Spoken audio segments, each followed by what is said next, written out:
Hello and welcome back to Shakesyear. We are going to finish up with Fair M today. We're going to hear from Fair M in Act 5, Scene 1, and then we're going to wrap up the play and talk about it. But please, as usual, if you have thoughts, leave them in the comments because I like to chat about this stuff. So anyway, where we are, William learned in a rather unceremonious way that he had not in fact run away with Mariana, but he had run away with Blanche. Blanche confessed to her father, and her dad was like, okay, I guess I can't be that mad at you, but okay, William, now that since you've run away with Blanche, you can marry her. And William's like, ew, no, I don't trust women. I've just gotten, screwed over by two of them. I'm never gonna be with another woman again. And Zuino is like, you don't want to marry my daughter? He's like, no. But then Vallingford and Mountney and Manville and Elner and the Miller and Fair M all come in, and we get to sort of sort all of this out because Vallingford is like, hey, Manville is engaged to both of these two women. William, you have to sort it out. So they're like, well, who did he love first? Who did he promise first? And that comes down to M. And then Manville's like, yeah, but then there were these impediments. She became deaf and blind. And then M confessed in front of everybody in yesterday's monologue that she was faking, that she pretended to be deaf and blind because she didn't want to see any other suitors other than Manville. She did it all out of love for Manville. And Manville is like, you did it all for me? Well, I only ever loved you. And M says, lay off thy hands, disloyal as thou art. Nor shalt thou have possession of my love, that canst so finely shift thy matters off. Put case I had been blind, and could not see, as oftentimes such visitations falls, that pleaseth God, which all things doth dispose, shouldest thou forsake me in regard of that? I tell thee, Manville, hadst thou been blind, or deaf, or dumb, or else what impediments might befall to man, M would have loved and kept and honored thee, yea, begged, if wealth had failed, for thy relief. So good for her.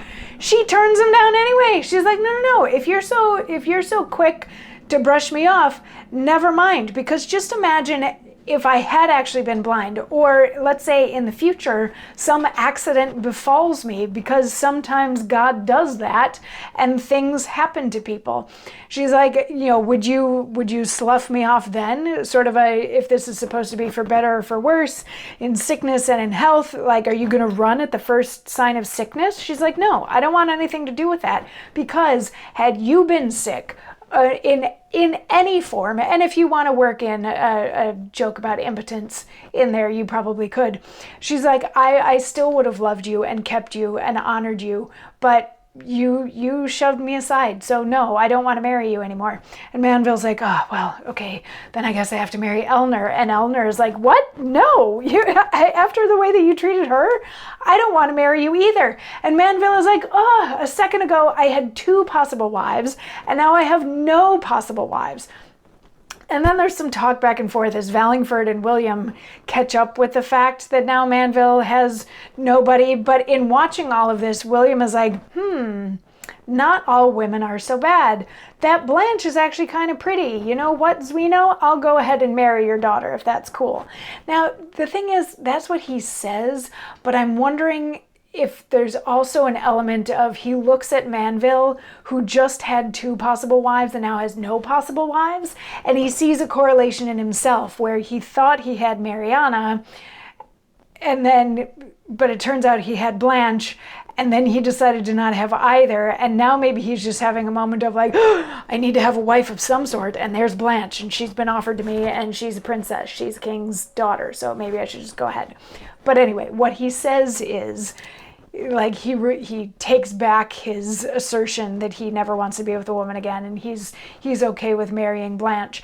And meanwhile, William is like looking at M, and he's like, we're sure she's a miller's daughter. She looks a little bit familiar. And I believe it's Vallingford who's like, well, actually, no, that's Sir Thomas Goddard. Her father is not a miller. He used to be a member of the court. And William's like, oh, yes, of course. Come on home. So nice to see you. What do you think? Do you want me to marry your daughter off?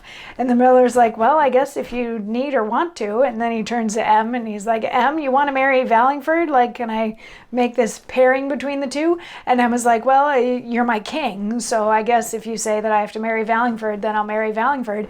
And William's like, okay, everybody, let's go and get these marriages out of the way and move on with our lives. And that's the end of the play. So, generally speaking, I enjoyed this play and I enjoyed it a lot. I think there's a lot of fun characters in it. I think there's a lot of fun scenes. I think there's a lot of really cool stuff to play with. Do I think it was actually written by Shakespeare? I'm probably going to go with the experts on this one and say, I don't know.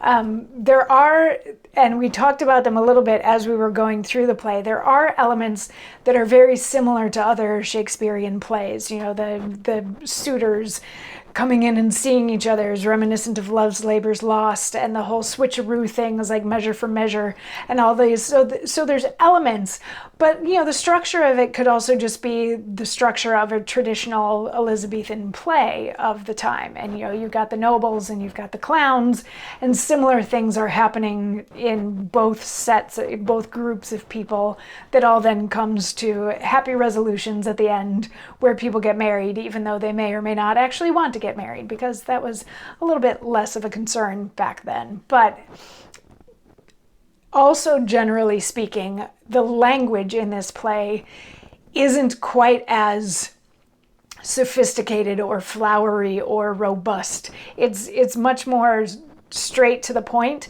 And especially in Act 5, Scene 1, it's not very clear. I had to read the end of the play about 4 times and then go and look at some notes on it and see what other people are saying ends up with the play, because it's not clear, like, is this happening over here and this is happening over here? How much of this can they hear?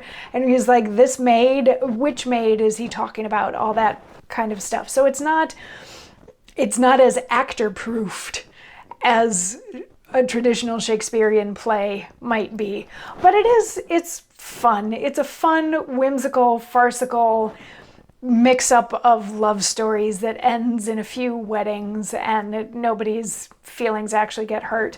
But there's some pretty cool female presenting characters in it who stand up for themselves. And they've got, you know, the miller stands up for M too when she's really down. So I don't know. I think that there's a lot to enjoy in this play. Was it written by Shakespeare?